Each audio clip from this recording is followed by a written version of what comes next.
Thank you, Mr. Chairman. My name is Xiaoxia Gong. I'm a doctoral candidate in sociology at Harvard University. I'm here to testify in favor of President Bush's proposal for the unconditional renewal of the most favored nation status to China. Since 1974, I have been an activist in the democratic movement and once a political prisoner myself for a whole year. And many of my close friends are still in jail now. My personal experiences give me every reason to see that the regime responsible for a massacre does not go unpunished, that its human rights agenda be fully addressed. I know as well as, if not better than anyone else, how the human rights situation in China is in urgent need of improvement. I also have a clear notion of what is the most appropriate way to help improve that situation. And my notion does not square with revoking the MFN status to China.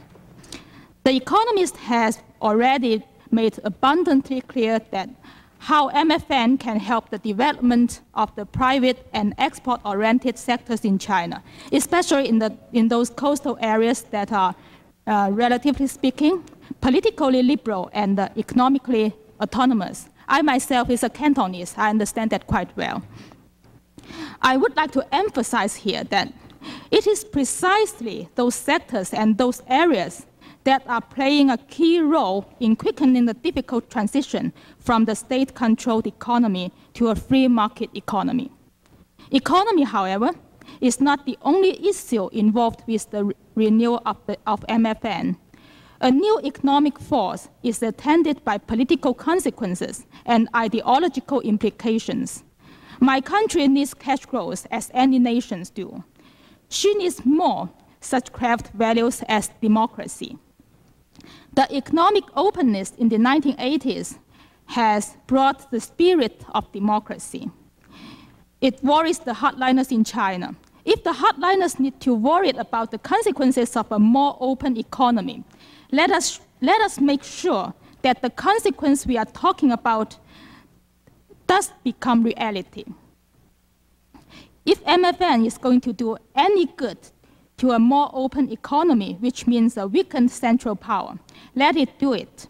Absence of human rights is only possible when power is wielded by a tyrannical few. Dissenting voices are suppressed only when there is a lack of political diversity. And the lack of political diversity is often an outcome of the underrepresentation of diverse economic forces. Decentralizing the power and pluralizing the country, we will have a China less susceptible to tyrannical will and more receptive to a better human rights situation. Let China join the international community. Let her be a club member so that more international surveillance is possible, so that whatever she does has to reckon with the pressure from the international community, so that universal justice has its reach in the Far East. A country's isolation is its potential tyrant's ideal and its populace nightmare.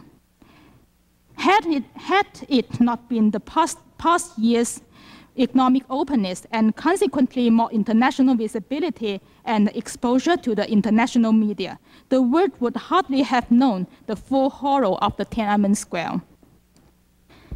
It is somewhat ironic that the hardliners in China have put the whole case more lucidly. Recently, a hardliner and party ideologist, He Xin, has seriously warned the party leaders against what he called American evil infiltration in the guilds of Sino-American trade and the imperialistic scheming in the noiseless sabotage of China.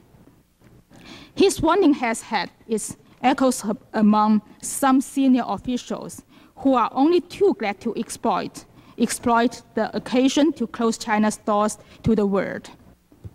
The choice of complying with the or frustrating the hardliners' design rests on our hands.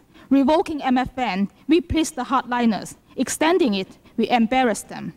Here lies precisely the reason why I oppose the conditional renewal of MFN. The hardliners have already indicated that they may reject MFN upon the slightest provocation should there be any such conditions. The issue now is not a matter of supporting the Chinese government or not. Rather, it is a matter of which faction within that regime do we favor more. By the renewal of MFN, the United States will send a positive message to those who advocate further openness and economic reforms in China. Finally, I would like to deliver a message from our reform-minded friends in China by quoting one of them. The ultimate beneficiary of MFN, he says, is not the present repressive regime, but the Chinese people fighting for democracy. We are concerned not only with the present China, we are also mindful of the future China. Thank you.